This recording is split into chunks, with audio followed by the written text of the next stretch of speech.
We're here today on Bitcoin Study Sessions to talk about something that is near and dear to both of our hearts, which is the intersection of Bitcoin and agriculture. So a little background and bona fides, I guess. Grant and I both came from farms in Western Kansas. He grew up in Decatur County. I grew up in Norton, out in the northwest corner of the state. Um, and I myself, I've been involved in agriculture my entire life as a FFA through state FFA officer, working with Frontier Farm Credit as a lending officer as well, and kind of seeing the back end of this of what is the credit machine that drives commodity agriculture, large scale, non-differentiated, and what direction is that going? Um, what are the pitfalls? We do have some historical references for that, which is wonderful. And then how perhaps can Bitcoin resolve some of these issues that we see in agriculture? And basically coming at this from the premise of Bitcoin is for everyone, as we've talked about before. It's for angels and demons, for criminals and politicians. I repeated myself, but it is for everyone. And how can it help you if you're raising carrots in your backyard or if you've got 12,000 acres in Western Nebraska? So, And if you want to orange pill somebody, talk to them in their own language and in their own locality, frame it in terms of what it's going to do for them in their community. yeah. And the reason, and that's kind of the emphasis of why we're here. So we're here to discuss this article that recently appeared. It's the cover story of this December 2025 edition of Farm Journal magazine. Um, and what kind of inspired Grant to want to talk about this was I was just back for Christmas, Yeah. and then this is a and publication. You've been trying to orange pill your dad for 5 years, Yeah. just kind of here and there, but like and explain not it to right, him. the really casual but loving way you try to do with family, where it's not pushy and you're not trying to sell an investment thesis to them. It's just something you're interested in, something you believe deeply in, so you want them to understand it. And yeah, I came back for Christmas and this came in the mail, and to see Bitcoin on the cover of Farm Journal. You had some information about Farm Journal. Yeah, Farm Journal. I mean, it's a historic. It really is an American institution. It's been around since 1877. So what, 149 years, I think, is that what that is? Founded guy by name Wilmer Atkinson. It has a pretty strong subscription. They claim it's like 335,000, which today for print media is unbelievable. And it just goes out. That goes to operators. So Yeah, that goes to normal people that have like farmers. Right. 250 acres or It's a more, trade publication. basically. Yeah. Yeah. Yeah. And so we find that this may be an opportunity for us to stop speaking for a minute about Bitcoin, maybe in the theoretical or in the political, and really truly bring it home to the farm. Yeah. And so with that, we're here to just kind of have a sort of a free range discussion on this. Grant's gone through the article, I've gone through the article, and we're going to kind of talk about maybe how this can relate. Particularly, my place here is to sort of offer some of the experiences that I had working in agriculture as a lender and with legacy companies and like commodity companies and supplement companies, and also in kind of the tech world as well. So, And just always a farm boy. You never grow out of that. So. yeah, and you really don't. I mean, that's the thing, is that you never leave those lessons behind, and years and decades later, they pop back up as something very valuable. So, Yeah. So it's kind of got this article on the cover, The Dawn of Bitcoin. That's good. Subtitle, 5 Farmers Unleash Crypto as a Store of Value or Medium of Exchange. So it's kind of the vocabulary issue, at least Bitcoin first and then crypto. So I like that. It's kind of educational, maybe, that talk crypto, what you're really, the only thing you should be talking about really is Bitcoin. And so this is Farmers Speak Out on Bitcoin. 5 producers explain why Bitcoin will fundamentally change farming. Again, a trade publication going to many operators, many people in all sectors of the ag economy. And it's structured around 5 different, not just farmers, 5 different people doing different things within agriculture. and they're kind of their perspectives on Bitcoin. And we'll try to maybe distill this. It's a really great article. It's available online. We'll link to it. So take a look at it. It's not long. Um, the author was it Chris Bennett, right? Chris Bennett. Yeah. Chris the Bennett, author, yeah. Chris Bennett. So it's structured around 5 different people, and we'll go through each of their insights and see what we can glean from that. So the first one was Zach Smith. He had 1,200 acres of row crops and some livestock in Iowa. And so he really focused on store value, that function of Bitcoin.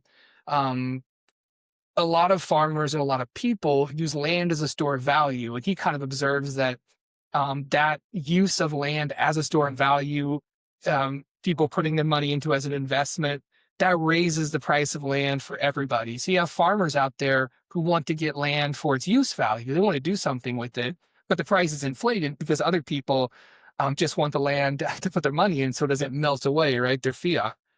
And so he observes that the effect that outside investors have had on the price of land for people who want to use it.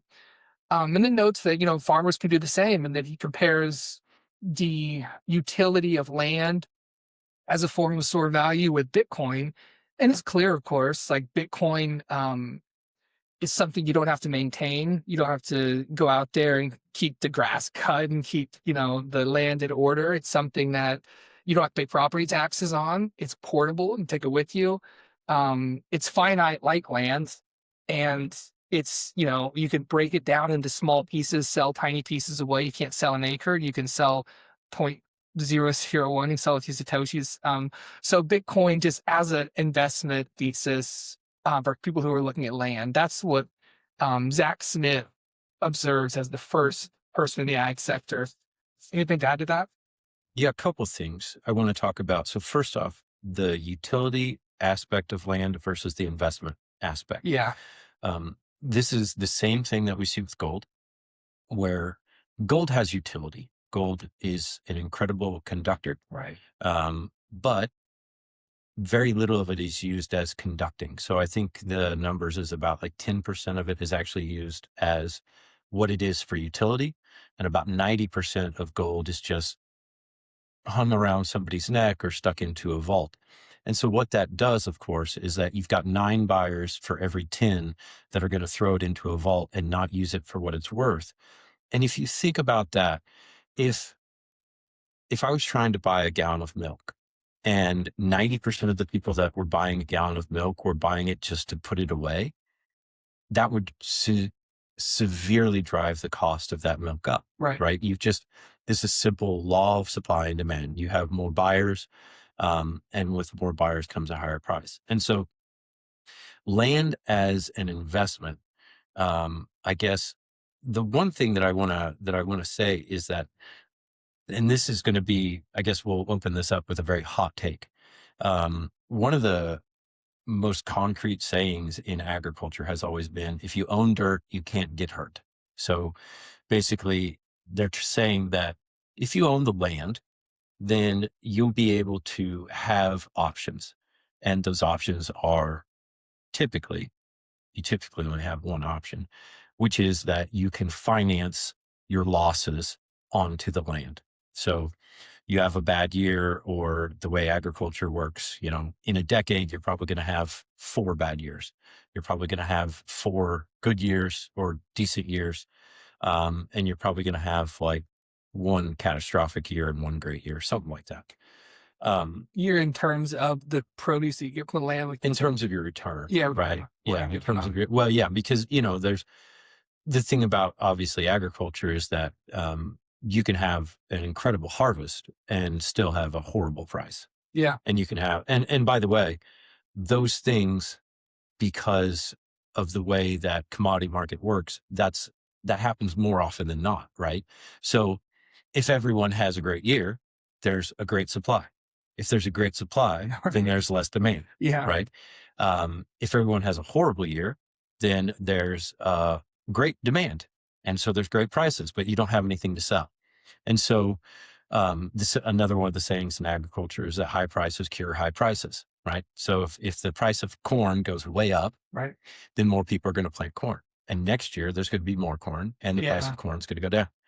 You see that in Kansas with corn more and more often replacing wheat. Yeah, and there's, there's a lot even behind the scenes with that, with um no, not behind the scenes. It's not behind the scenes, but it's because um the United States has chosen, maybe at the direction of, or at the request of, or definitely under the lobbying impact of large international, multinational companies, such as like Monsanto and Cargill, etc. Um, hey, we want to have ethanol, and we want to Ford makes the cushions Yeah. and bumpers and stuff out of corn. Like, how can we have more and more products made out of corn?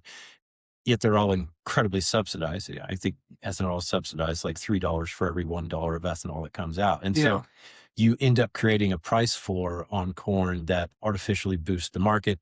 And because you do that, you artificially increase the amount of marginal acres that typically would not be planted to corn because they're not suited for it.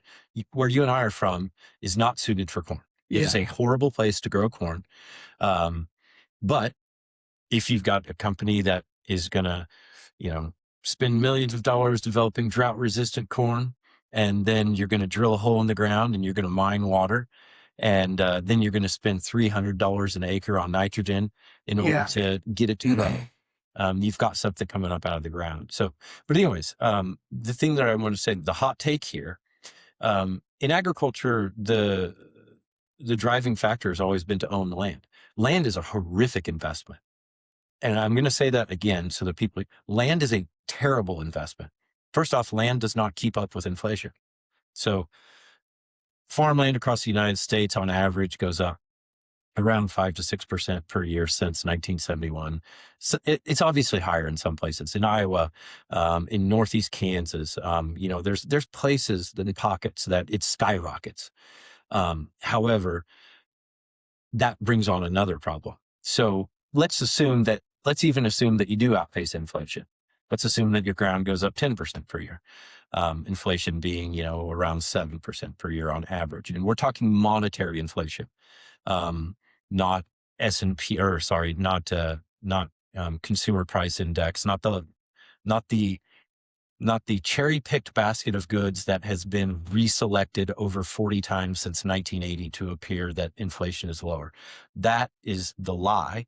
The truth of inflation is how much money is in the market and how much did we produce. And so on average, the numbers are somewhat, depends on who you ask, but it's between 7 and 12 to 13% per year. Just assume 7. Let's say that you're getting 10% on your ground. Great.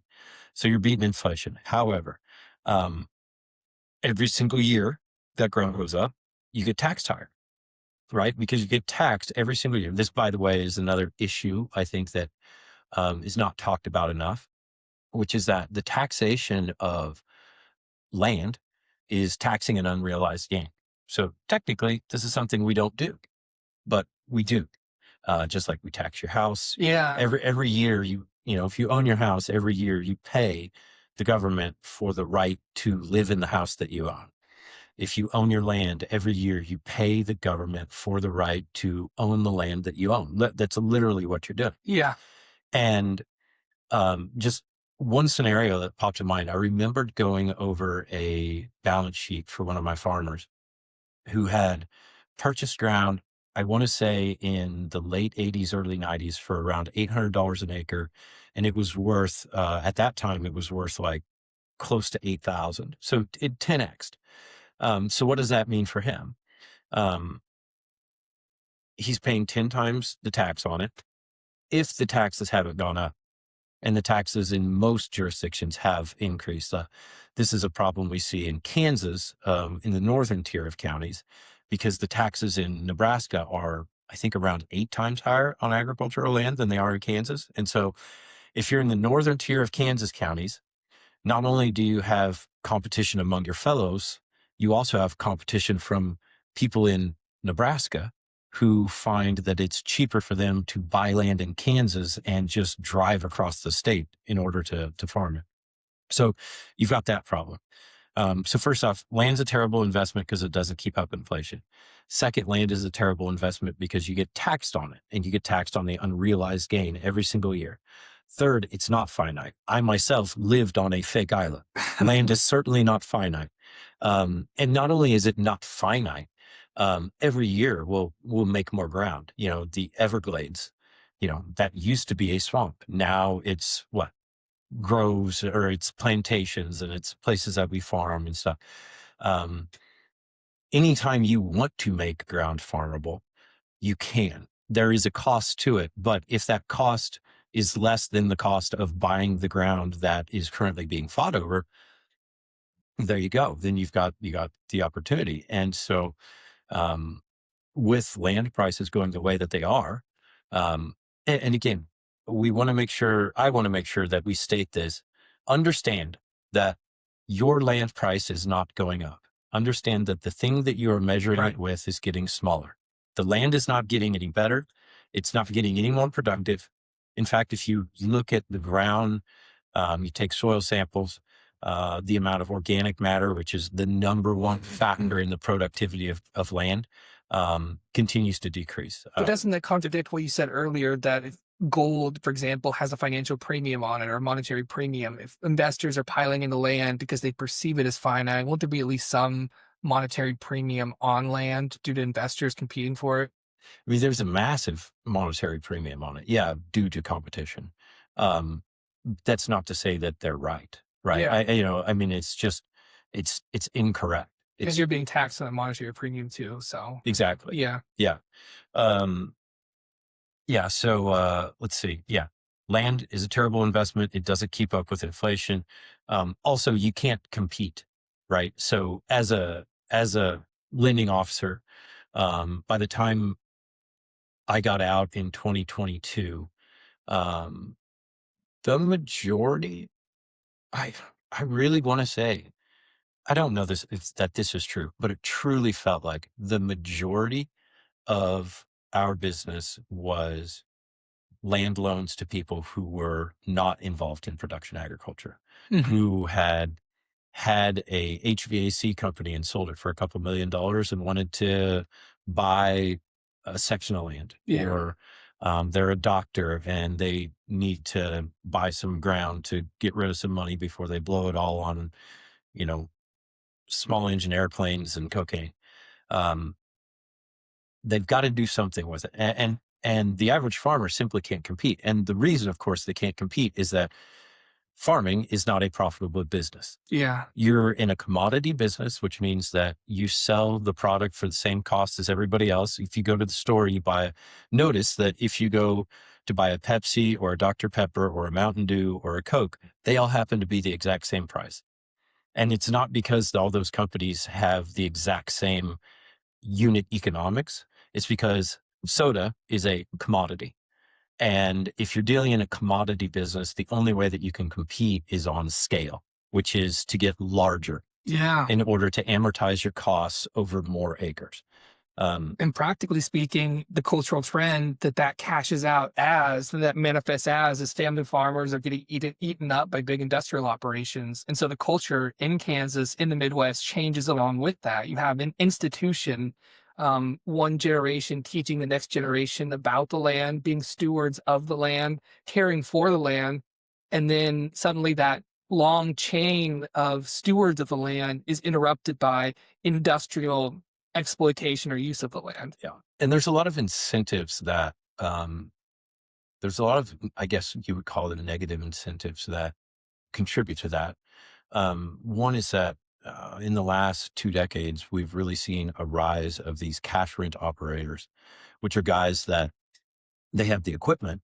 And what they do is they go around and they kind of treat themselves like a sort of like a salesman. They build up a baseball card of statistics of themselves as a farmer. Um, and they go around and they try to bid for ground. And, you know, most of the ground is not owned by the farmer. Most of the ground is owned by the disconnected relatives of who used to farm it 2 generations ago. You know, the brother in Boston, the sister in Atlanta, the cousin in Yeah, Houston, etc. right. and they don't see the land. They don't care about the land. All they know is this guy is offering $60 an acre per year more than the other guy. The hidden negative in that is that if you've got a 1-year lease or a 3-year lease, typically they don't, I mean, 3 years is pretty typical, where they'll literally do a cash rent auction every 3 years and just put it up again and see who's going to pay more. Um, so obviously, what's your incentive then? Well, your incentive is to treat that land like a rented mule. It's Yeah. Yeah. to beat it, right? Right. And to extract as much as possible. You're not thinking long term. And by the way, this is no condemnation of cash rent farmers. This is no condemnation of this process. This process arose because the cost of getting into agriculture had become prohibitively high. And for a young farmer who was energetic and tech savvy, that's a way to get your foot in the door, is to, buy a combine and run it over 6 times as many acres as you normally would, buy a tractor. But these are guys that are often farming in 6, 7, 8, 10 different counties, Yeah. you know, running tractors all over the place and stuff. So, it's had a lot of downstream, there's been a lot of downstream, consequences. So bring that back to Bitcoin Yeah. then. For from Zach Smith's perspective, then people now, if they invest in Bitcoin rather than land, does that fix some of that? Yeah. So the thing about Bitcoin compared to land is Bitcoin is finite. Land is not finite. Bitcoin is not taxed every single year. By the way, how could you find a justification to tax Bitcoin? I've said this before, but when I send you an email, what I'm doing is I'm sending bits of data using electricity. And you don't tax me on that email, even though I'm using electricity that comes from a provider in my state and probably a server that's located in the United States. When I send Bitcoin to somebody, I'm sending bits of information using electricity. And the servers are not all located and not even mostly located in the United States. It's just free open source software. So there's no justification to tax it. So if we ever get to that point, I hope that there's a riot and a revolt. But yeah, so Bitcoin is actually finite, unlike land. You can, instead of, if you've got your 640 acres, you can carve off a tiny piece of that if it's Bitcoin, and you can buy a Diet Coke, or you Yeah. could buy a car, or you can send your kid to college. You don't have to go through. And by the way, it's a terribly costly process. If somebody, I've been through this a number of times. Oftentimes you'll have a guy that he owns the section, and somebody from town comes to him and says, "Hey, this spot right here, I'd really love to buy these 8 acres from you and put a house on it." And he goes, "Well, it's on the other side. I won't have to see it, blah, blah, blah. They're nice people." Plus, he's going to charge them, that land, he's going to charge probably 8 to 10 times per acre what the rest of the land is used for. Because typical building sites are usually bad pasture sites or bad farm ground sites. Like, you want to be up on the hill, ground, you want to be down in the bottom, where the water is, where the nutrients are. Um, so yeah, but going through that process, you have to do a survey, you have to do an appraisal, you have to get it all marked and measured out. And there's somebody with their hand out at every step of that process, Yeah. charging you for the privilege of Right. selling your ground. Yeah. With Bitcoin, if you want to sell a little bit, you don't have to have it appraised and appraised and assessed. Absolute peer-to-peer transactions. That's what it does. That's what it's designed to do. Yeah. Yeah. Yeah. So, and then, as far as being a store of value, Yeah. that's what he's talking about in the article. Bitcoin Yeah. is an actual store of value. Good. It outpaces inflation. And the reason it outpaces inflation is because it's better than the thing that it's being measured against. So our next individual here, who is one of the 5 people big on Bitcoin and agriculture, Vance Crow. So he's an interesting person who I hadn't heard of. He has kind of a media guy within the ag sphere. He does something called legacy interviews, where this sounds really cool. I'm going to check this out after we get done with this podcast, where It seems like it's kind of conducting oral histories of people, which is as far as preserving the cultural heritage of the place you're from. There's nothing more important than the stories that are lost when someone passes away if they haven't committed that to some sort of more immutable ledger, right? If they haven't recorded that. So he does legacy interviews, and a thing called Ag Tribes, which looks like a YouTube channel, maybe a podcast on ag topics. So he's a long time, according to this article, a long time proponent of Bitcoin. And kind of the point he makes here, or the journalist through him, is that people involved in ag lending will realize eventually that it's better to collateralize loans with Bitcoin rather than land or cattle or something like that. So that's the first point. We get two things. That one, that land or that Bitcoin is better collateral, and also that farmers are currently incentivized to spend all of their fiat money for tax reasons and also for reasons of inflation, the declining value of the dollar. But Bitcoin is, of course, better on that front. So those are kind of the 2 points that Vance Crowe makes here. What do you think about? I think Bitcoin as collateral is a really good point here for farmers. Yeah. I mean, so Leon Nycum is the guy who introduced me to this idea. He's talking about traditional, residential and commercial real estate. And the way that he framed it was this introductory idea of, for every investment they had that was real estate, they also set aside a certain amount, a percentage of the value of that home or building or whatever, to absorb any costs that would be needed. So maintenance and updates and things like that. Because Bitcoin is gaining strength and continues to gain strength, because truly what it is a measure of human productivity.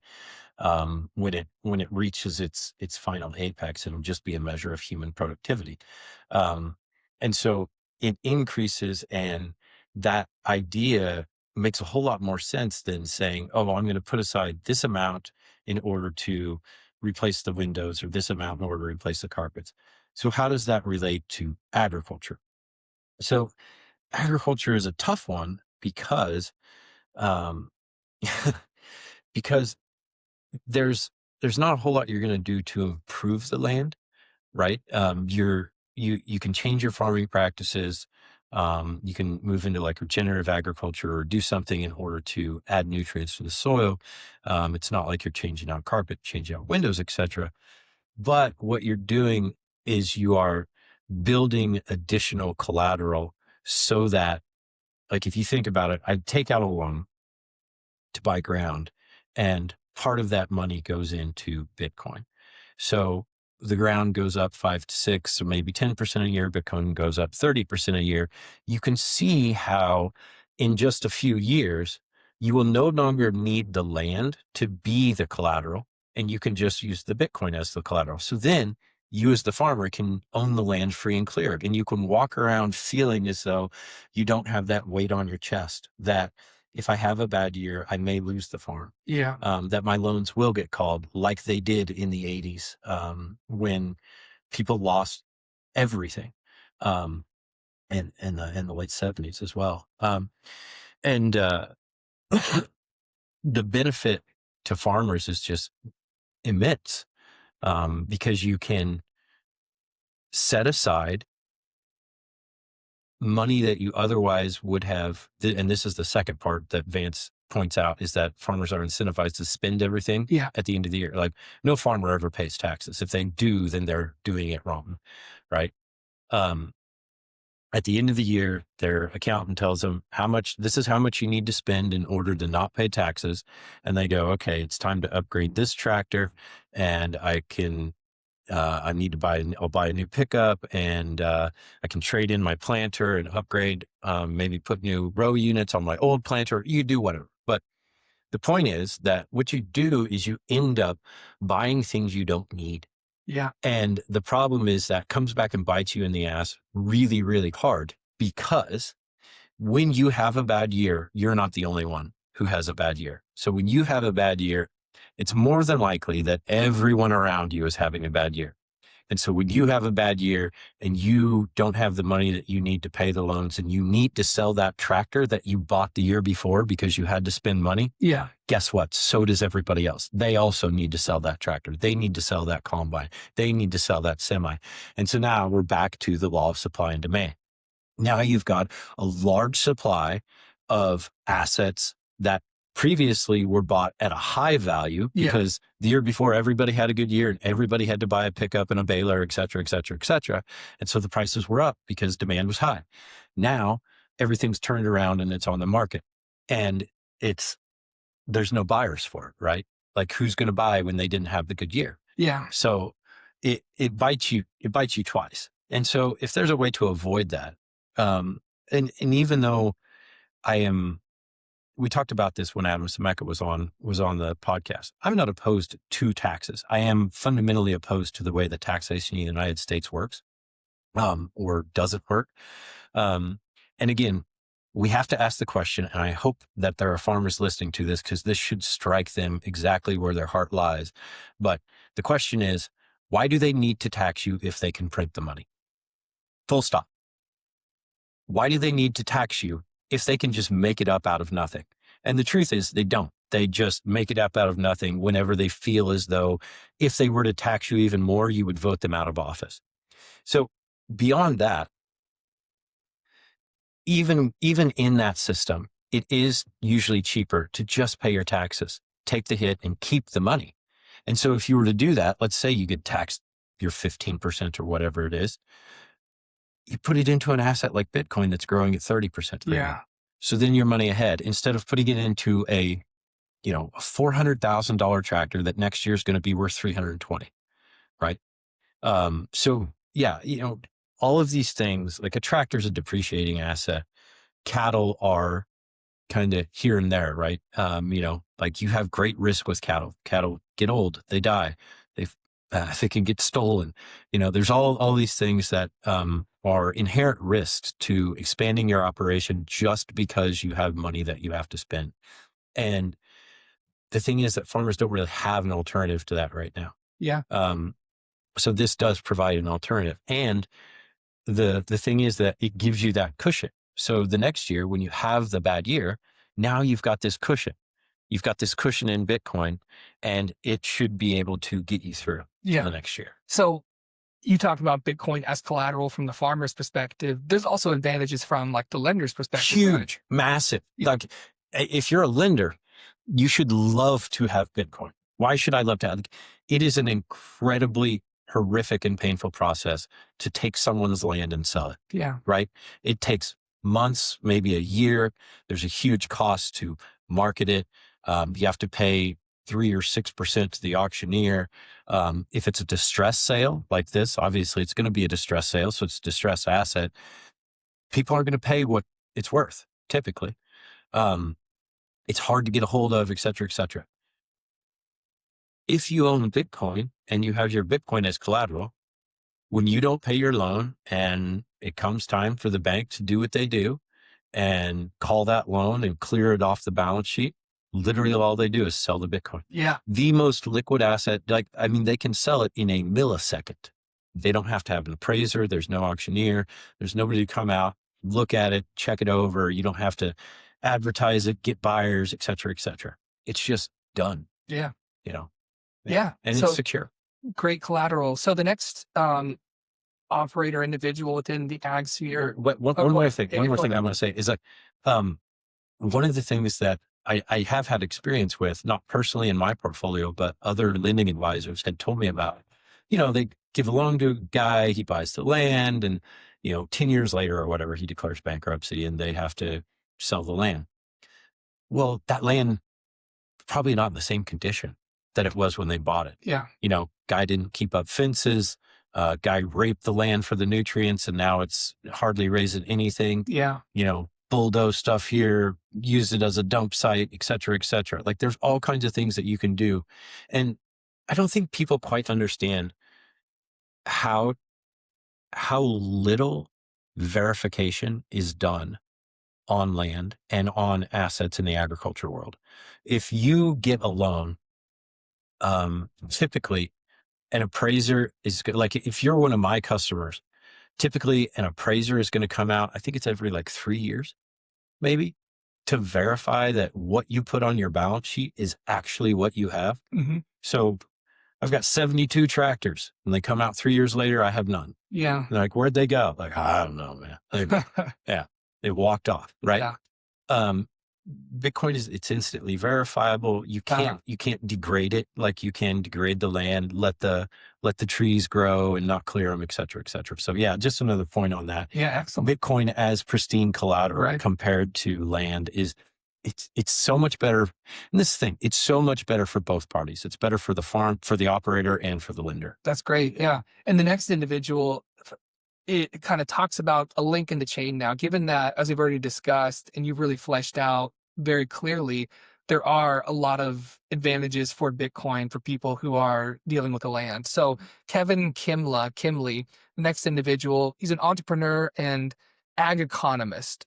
And his point really is that farmers are really well situated to understand Bitcoin too. Not just the advantages as you described them, but kind of brass tacks, get right down to it. A farmer's, they will understand the idea, first of all, of barter, just like trading something, this for that, some beef for something you have. So they understand, okay, I can trade a new thing for something else. They're not so tied maybe to cash to get things. So he makes that point. And so really then it just becomes an educational project of teaching people that Bitcoin is another thing that can be exchanged for other things. And so his project is something called Bitcorn, which is some sort of, you looked into this, you can explain this, but it's a way for farmers to learn about Bitcoin. Farmers are, he says, natural entrepreneurs. So once they learn about a new tool, they're going to want to and be able to apply that tool. So what is Bitcorn? Uh, Hold on. I had it Yep. pulled up and I lost it.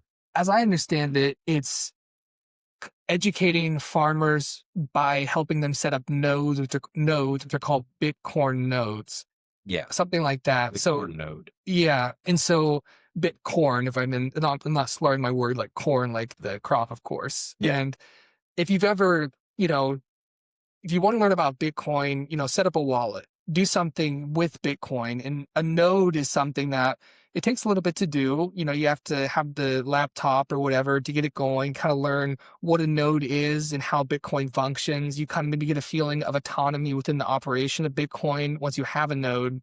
So it's a tool, and it's also just a way to get people maybe thinking that Bitcoin is a real thing because it involves, oh, here's what the node does within Bitcoin. Yeah. It's not just a thing out there, right?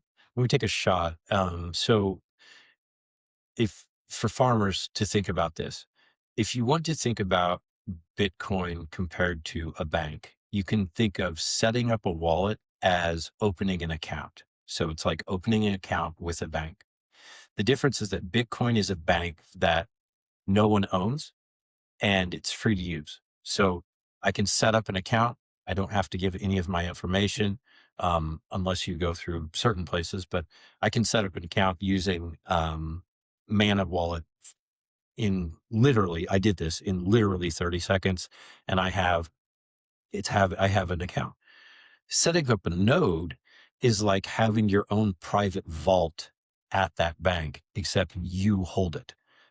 So your node is the thing that not only verifies all of the other transactions, and it gives you an opportunity to see that, but you can store your Bitcoin in your own personal vault Yeah. there that no one else literally no one else can touch.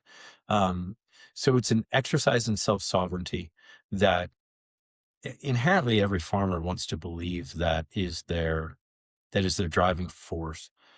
I think the unfortunate thing is that in traditional large scale American agriculture, what has happened is that we have like agriculture is a welfare, um, it's a welfare industry right now. You think about, um, no tax. That's fine. If you think you deserve it, that's fine. And I think they deserve it too. No tax on inputs. That's cool. But insurance subsidized at, I think 65%.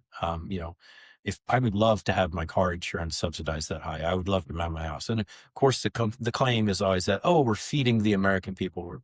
You kind of are, but really what we're doing is we are feeding a machine that is supplying Washington, D.C. with a lot of dollars. Um, and doing a lot of useless projects that otherwise don't make a whole lot of sense. And, um, every year there's these huge disaster payments and emergency payments, and et cetera, et cetera. Um, so anyways, yeah, that's just kind of my own personal rant on that. And again, this is not condemning agriculture. This is certainly not condemning farmers at all.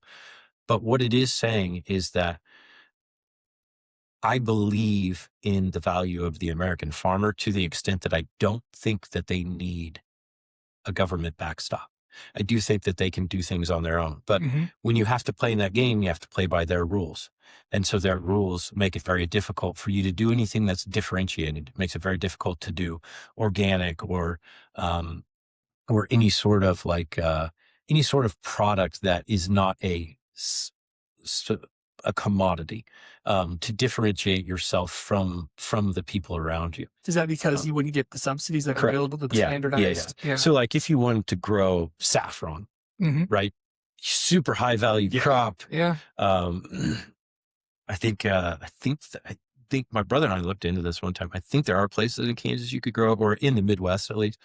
Um, but whatever it is, saffron or um, almonds, like, I mean, people forget that, or wine, like people forget that Kansas used to be like the number 3 wine producer in the United Hmm. States, like long ago, Yeah. right?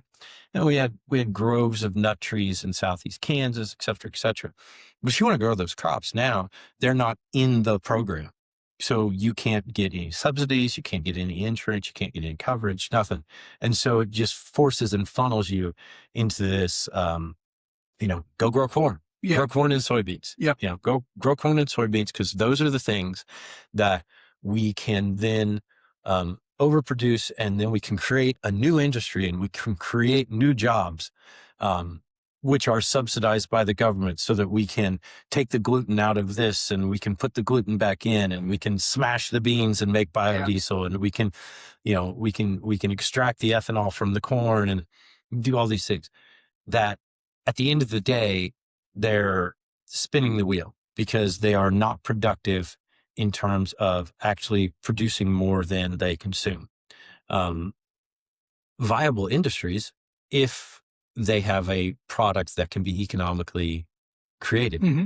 But if what you're doing is you're artificially increasing supply, which decreases price, but you've got farmers hooked on this heroin drug of commodity payments and subsidy payments and all kinds of support that they can't get off of, Yeah.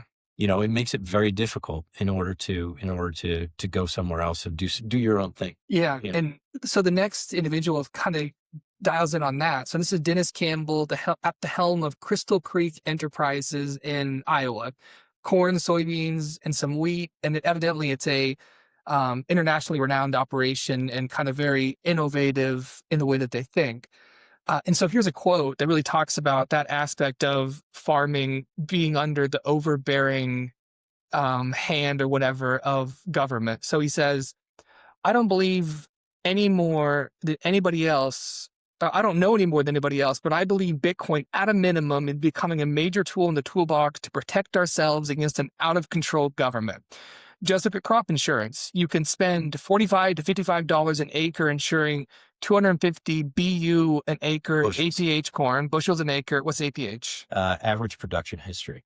Um, Yeah. So just it takes your like last 10 years and how much you averaged. yeah. That throws out the high and the low or something like that. This is the point I think you were making. Even if Bitcoin only gave some independence back on crop insurance, that by itself is enough for me. Yeah. So the independence there would then be independence to branch out and do different things. Like the trade-off is always that it's it's going to be a smaller, like going to be a smaller market. And it may be a little more intensive in terms of like the work that you have to do. But maybe I want to go plant sweet corn, and maybe I want to plant organic sweet corn, and I can get literally 10 times the price, or 50 times the price selling it by the ear, Yeah. right? But I can't get coverage for that. If there's nobody that's going to cover me for that, and um, you know, first, it's going to take me, I think, 3 years to get verified as an organic producer, which they have this verification that truly has no standard. Um, this great story came out a couple of years ago. The largest organic producer of corn and soybeans in the United States. So I was in Missouri. Um, Turns out that effectively nothing of what he did was organic. Um, and it was just a fascinating. It's fun. It's a fun story to look up because he bought fake boobs for his girlfriend in Vegas and his wife, and they found out they weren't happy about that. Neither was the church that he was a deacon at. Um, I mean, it's just rough all the way Yeah, around. I think yeah. he bought an apartment for another girlfriend in Paris, something like that. But Government money incentivizes that type of thing. Free yeah, money coming to you. and yeah, if you get all that, you get all of that tantalizing, government support. But what could you do if you weren't doing that? And, like maybe more people would have small herds of cattle and they would sell locally. Yeah. Maybe more people would raise heritage crops of wheat and they would create local bread, right? And there's people that want to do that. And there's people that want to do that, for the autonomy and the sovereignty of it. But there's also such a growing population of people that want to do that for the health Yeah. benefits of it. We have a new food pyramid now. Yeah, we do. Like I can attest to that. When I lived in Colombia for 66 days, I ate like a glutton, like a pig. And I came back 17 pounds lighter because everything I ate was organic. Before, I was not a believer in organic food. I thought that it was all hogwash. Yeah. Hey, let's shoot the cattle up with, I can't remember what, but as long as it's past the time where, such and such company tells me that trace elements of that are out of their system, there's nothing wrong with it. And, you can spray all the Roundup you want. I can drink Roundup and it won't kill me. I don't know, man.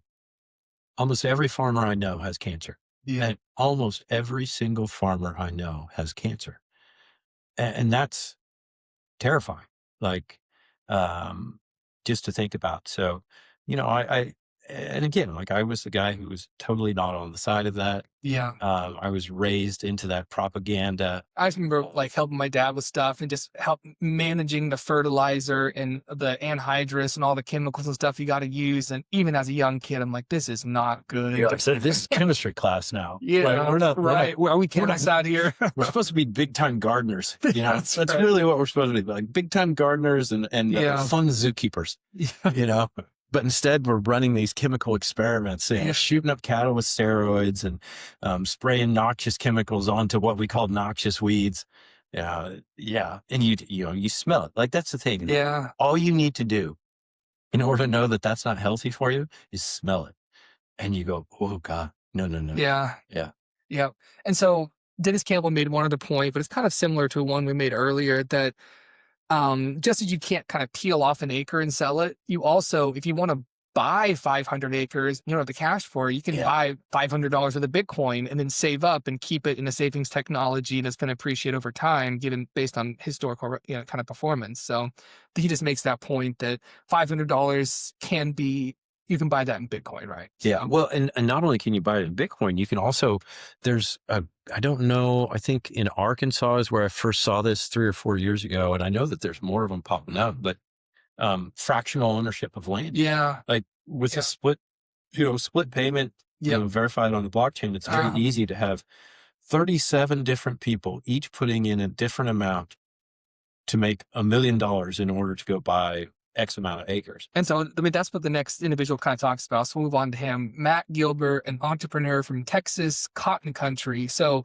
he first kind of describes almost like a speculative attack that farmers could engage in. So the smartest thing somebody in agriculture could do is go down and borrow a bunch of money against traditional collateral and use that money to buy Bitcoin. And then later on in kind of Chris Bennett talking to Matt Gilbert here, he talks about tokenizing agricultural land, that commercial assets have already been tokenized and that ag will follow.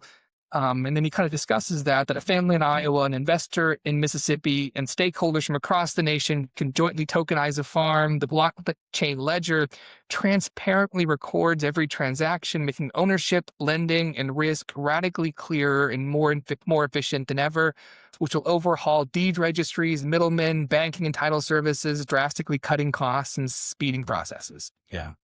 Every time a piece of land is sold, you have to pay someone literally to do nothing more than look up that that land is that land. Yeah. And they get paid for it. It's big business. Title companies are big business, highly profitable. And there's no need for them to exist. Um, you know, if I have that title and it's on the blockchain, I can transfer it to you when you post the money.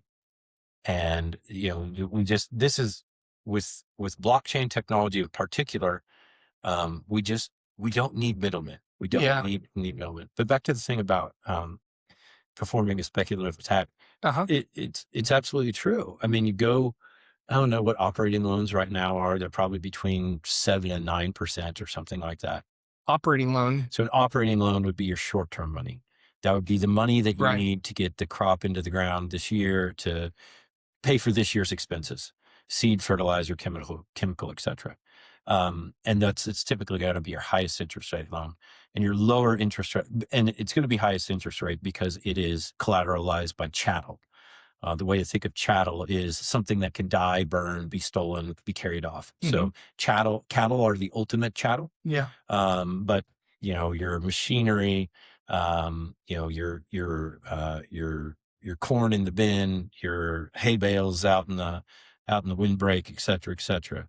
That's your collateral, your chattel collateral. And then you've got land collateral. And land is a much better collateral than chattels because it's hard to steal land, right? It's hard for it to walk off. You can't burn it in the night or crash it, or your wife's husband can't steal it and wreck it drunk, Yeah. et cetera, et cetera. So,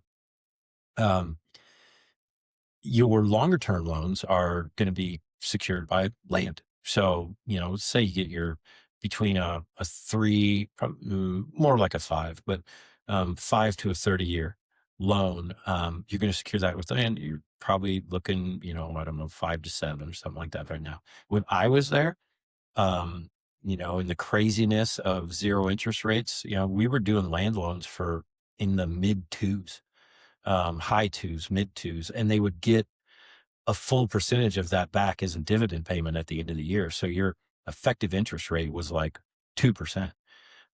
Imagine if you had taken that 2% and bought Bitcoin with it, Um, and, and by the way, that's kind of the scary part, I think, of all of this is that what that of course does is that it speeds the collapse. Yeah. Like you want to be the guy who starts the speculative attack. You don't want to be the guy who finishes it, right? Because if you're the guy who finishes it, if you're the guy who places the straw on the camel's back that breaks it, then your loan gets called immediately, right? Okay. The value of your ground Right. drops to back where the utility value is instead of the monetized value. Mm-hmm. It's going to have no monetized value if the money that you're measuring it with has no value, Yeah. right? This again is what happened in the 80s. When basically the farm credit system overextended, and a bunch of guys couldn't make their loans, primarily because they were on variable interest rate, which very few people do variable anymore. Right. Everybody does fixed. So that's good. But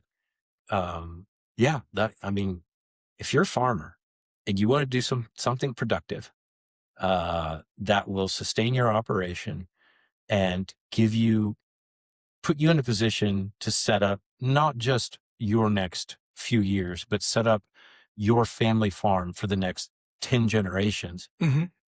Take out all the money you can and buy Bitcoin with it. Yeah. Not financial advice, whatever. Right. But why would you not borrow at 6, 7, 8% in order to make 30? Yeah. Yeah. So, and at that point, at that point, it becomes more financial engineering, but that's all you're doing anyways. That's all you're doing. People say that they're farming, but really, like, you're just trying to figure out a way to make it work. Yeah. And that's what you got to do is you got to figure out how to make it work. And this is a way to make it work. I remember my dad saying, talking about how hard it was in the 80s. He said there was a time when you could buy, I think he said the price of aluminum had gone up so high that you could buy Milwaukee's best beer and then sell the empties and make your money back, And it's like, all right, well, you got to do something to make it work. Yeah. And you'll see guys in tough times. My grandpa did this the last couple of years of his life. He was out there. Things weren't good in terms of prices, like 2012, 2013. 2012 was a horrible year in Kansas.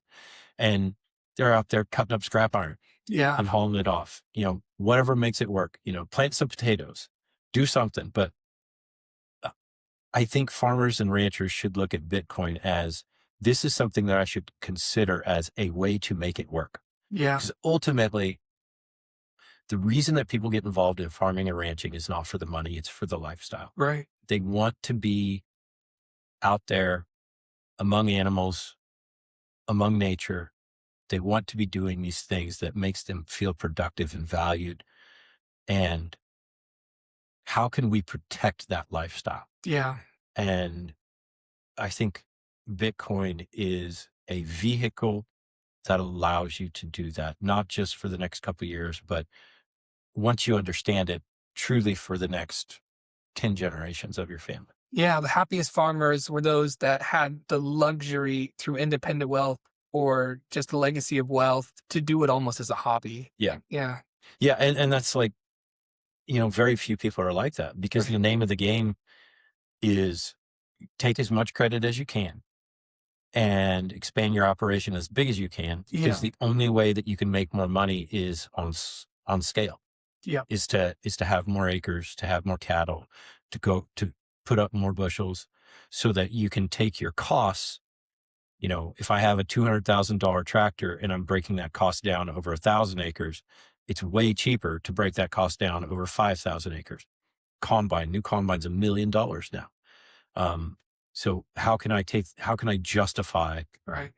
spending $1 million for a combine? The only way I can do it is to take on more and more and more and more and more and more and more acres. And as you do that, then you create a more and more complex machine with more and more moving parts. And the thing that we know about complex machines is that they work until they do not. And Yeah. when they stop working, they explode. Yeah. Yeah.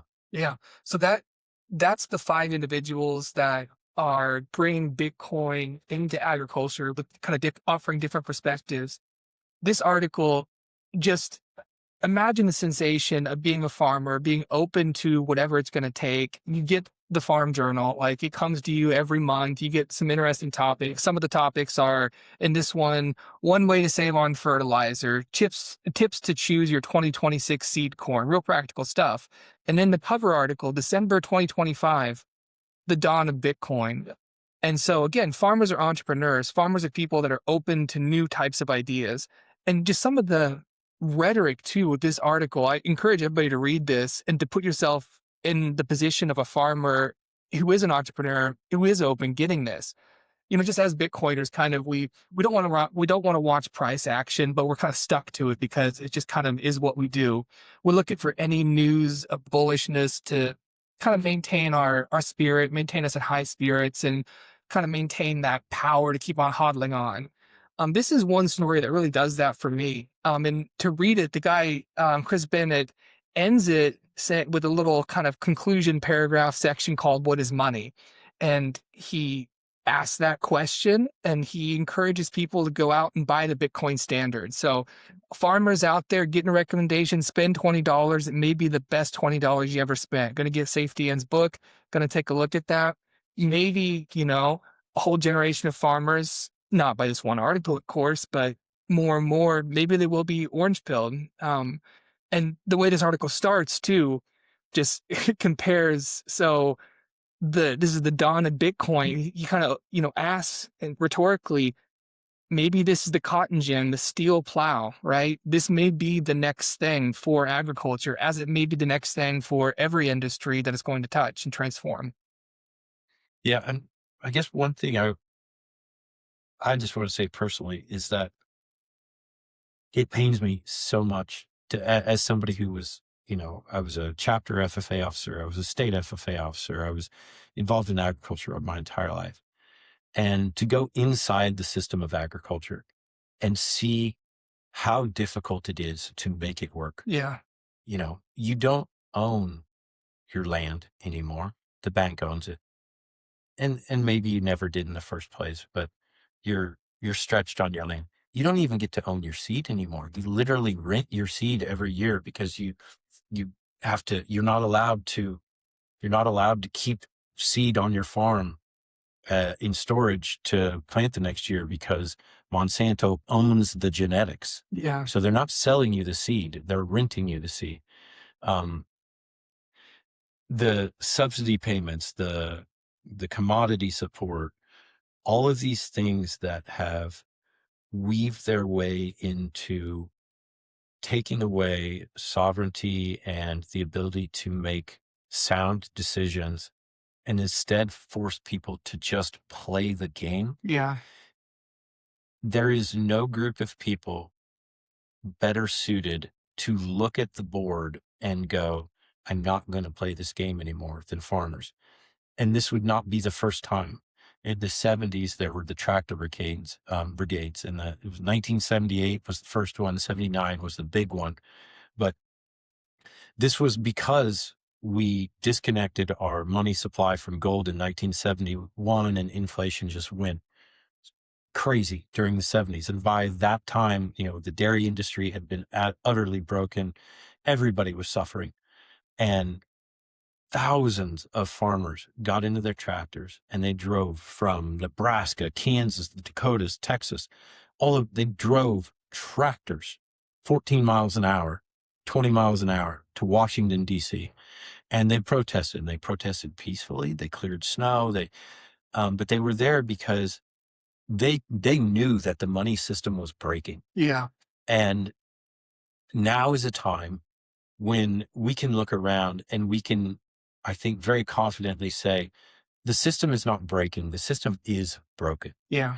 And we have reached the point where that type of resistance, and we've seen it in Europe with the tractor protests that they've had over there, where you're just breaking people. Yeah.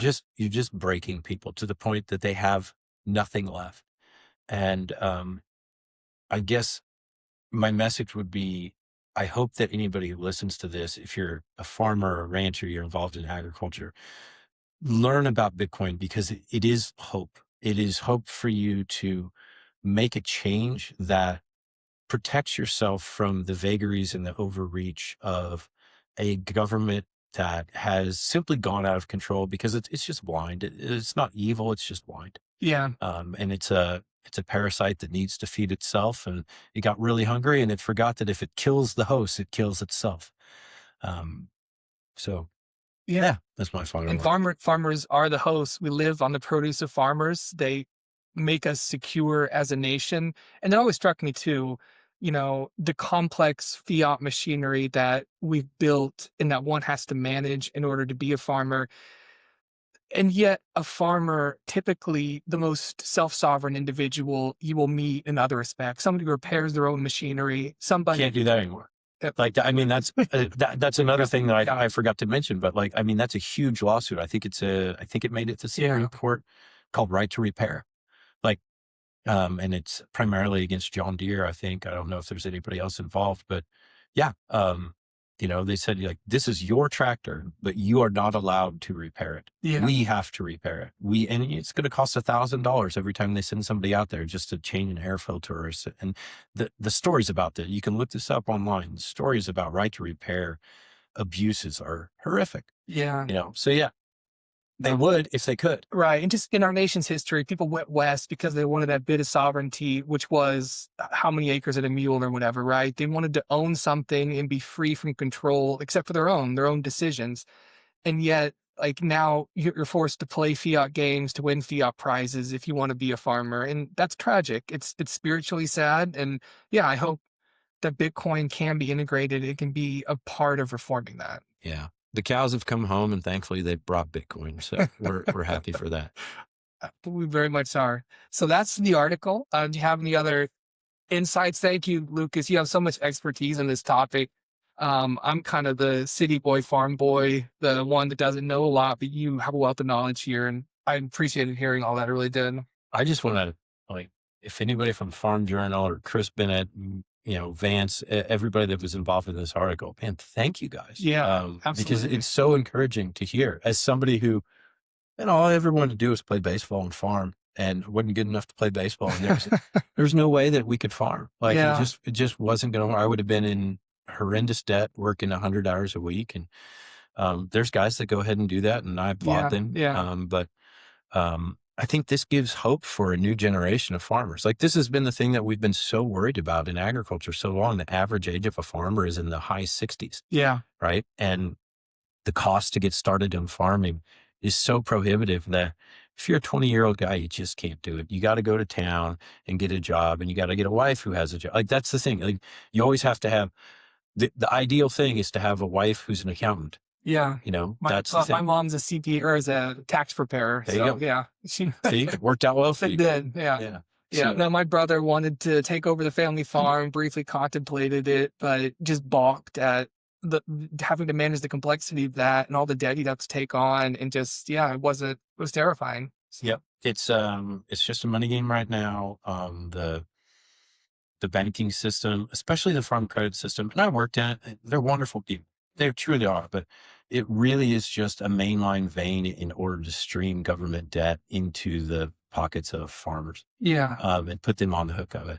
The farm credit system was developed off of a German system called Landscheif, which is created because farming has very particular lending needs, incredibly long payback periods where typically if you're going to run like a donut shop or whatever, it's a couple of years, until you hit profitability. But it's going to be a long time with agriculture because you've got such huge startup costs and such huge input costs every single year.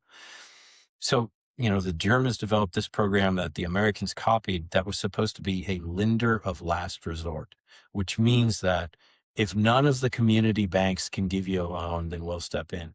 And that's just not what it became. It yeah, became going after Tyson, and it became going after the largest operators and the most profitable operators in the United States. And instead of taking the bottom 5%, they're trying to take the top 30. yeah, Um, and again, I don't curse them for that. I think they're wonderful people, but it's just a factor of the systems that we create so much debt as a government that somebody's got to suck it up, yeah, and agriculture has been one of the ways to do that. yeah. And agriculture, like, has been such a preservator, guarantor of our nation's freedom as far as one of the things that America depends on is creating people with this strong sense of sovereignty, a strong sense of wanting to defend their native land. I mean, we have a Second Amendment because we presume that the citizenry should be able to defend themselves, should want to defend themselves, should know how, and should feel that they have something worth defending. And I just feel that the family farm, people who owned a small plot of land, became stewards of that land, was such an important part of the fabric of the United States, creating what we are. And, as we industrialize and lose that, we lose something very important, which is that type of person who is the true patriot in a The sense. spirit of the American farmer. Yeah. And I just want to read a quote. I'm reading Nature as a Measure, the selected essays of Wes Jackson. He is a founder of the Land Institute in Salina, Kansas. And he notes, our task is to build cultural fortresses to protect our emerging nativeness. They must be strong enough to hold at bay the powers of consumerism, the powers of greed and envy and pride. One of the most effective ways for this to come about would be for our universities to assume the awesome responsibility to both validate and educate those who want to be homecomers. Not necessarily go home, but go someplace and dig in and begin the long search and experiment to become native. I think Bitcoin can help will do that. It can offer hope to do that. It can give them the collateral to do that, and it'll make our nation better and yeah, preserve our heritage. I've got one for you too. So when I was little, I would get up on Saturday mornings during the winter. You got to go check the cows, and you take a bale of hay to the cows, and be in the truck with Dad and listening to Paul Harvey on the radio. All right. and maybe take a sip of Dad's cold coffee that he left in the truck from the night before. But Yeah. I remember this, and so I just want to say this is God Made a Farmer. Have you heard this? No, go ahead. What is this though? This is from This is Paul Harvey. This is Paul Harvey. Yeah. And on the 8th day, God looked down on his planned paradise and said, I need a caretaker. So God made a farmer. God said, I need somebody willing to get up before dawn, milk cows, work all day in the fields, milk cows again, eat supper, then go to town and stay past midnight at a meeting of the school board. So God made a farmer. I need somebody with arms strong enough to wrestle a calf and yet gentle enough to deliver his own grandchild. Somebody to call hogs, tame cantankerous machinery, come home hungry, have to wait lunch until his wife's done feeding visiting ladies, then tell the ladies to be sure and come back real soon, and mean it. So God made a farmer. God said, I need somebody willing to sit up all night with a newborn colt and watch it die, then dry his eyes and say, maybe next year. I need somebody who can shape an axe handle from a persimmon sprout, shoe a horse with a hunk of car tire, who can make harness out of haywire, feed sacks and shoe scraps, who planting time and harvest season will finish his 40-hour week by Tuesday noon, and then painting from tractor back, put it in another 72 hours. So God made a farmer. God had to have somebody willing to ride the ruts at double speed to get the hay in ahead of the rain clouds, and yet stop in midfield and race to help when he sees the first smoke from a neighbor's place. So God made a farmer. God said, I need somebody strong enough to clear trees and heave bales, yet gentle enough to tame lambs and wean pigs, and tend the pink-combed pullets, who will stop his mower for an hour to splint the broken leg of a meadowlark.